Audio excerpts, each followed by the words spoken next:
Good evening. This is Jeff Razorvier with County Coverup. This week, Mercer County released a letter to the citizens of Fort Recovery and through WCSM radio and other outlets referencing the hazing incident in Fort Recovery a decade ago. We would like to set the record straight on a few of the comments that are made in that release. One, that release states that the hazing incident is nothing but a rumor. The fact is, Father Dorn, in his own words, said he did report this with two parents to Sheriff Gray. Mr. Dorn is an honest man. Mr. Dorn is a truthful man. Mr. Dorn said that he did this report. That necessitated Mercer County officials to do a proper investigation. So I immediately contacted the sheriff. Okay, because I'm a what do you call? I have an obligation to report. You do. You're like I do too. So I immediately contacted Sheriff Gray. And so he came and met plain clothes. He came at night. Maybe I think it was in the summer. It was after dark in a regular car because we did not want Denny to know.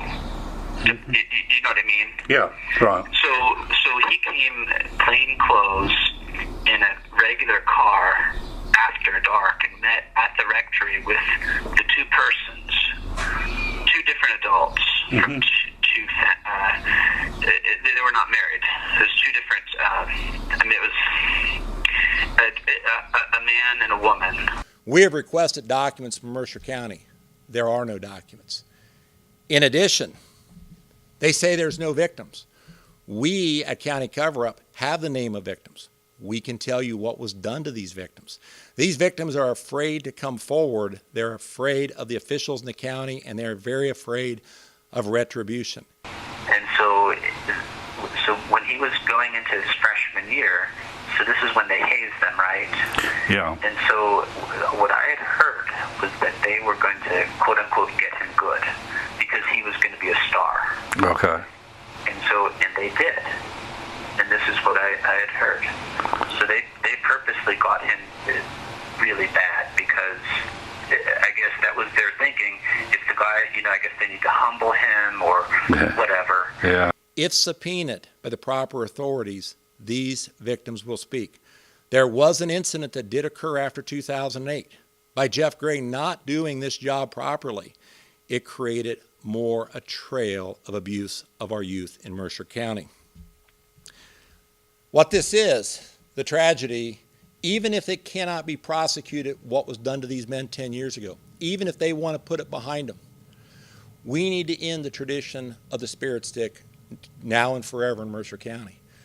But Mercer County officials, you had a responsibility under 2151, Ohio Revised Code, to investigate this. When Father Dorn reported it, that was not a rumor. When Father Dorn reported it, you had an obligation to contact the City of Findlay and the Sheriff's Department. The letter that went out said the Sheriff's Department was contacted. Jack Bastian is our detective. Jack, could you please speak on that, please? Good evening, Jack Bastian, private investigator. Just like to give you an update. We've done some public information requests after Mercer County Sheriff's Office released that letter, and we asked the Hancock County Sheriff's Office if they received any complaint from Mercer County Sheriff's Office. We just received a reply, and they stated they have no knowledge of any report being filed by them, and in their closing stated that the City of Findlay would be the responsible law enforcement agency to investigate it.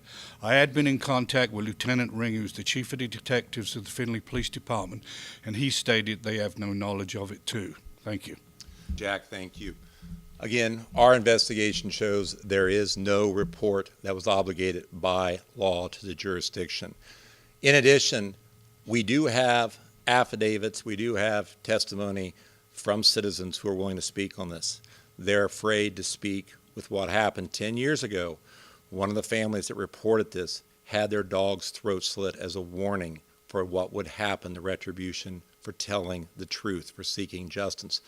Citizens, you have a right to expect integrity and justice from your officials. Your officials had a responsibility under Ohio Revised Code 2151 to investigate this fact that was given to them by Father Dorn. Father Dorn, by telling this to our officials, was a credible informant. That's not a rumor. That is not a rumor. Father Dorn's own words said he did this. I'd also like to ask you, within the fairness of media, WCSM Radio has been playing the broadcast of Jeff Gray and the Sheriff's Department. You, the citizens, have a right to hear both sides. Tell WCSM that you have a right to hear this broadcast. They printed that letter and an audio from the Sheriff's Department that was not accurate. You have a right to hear the whole truth. Thank you.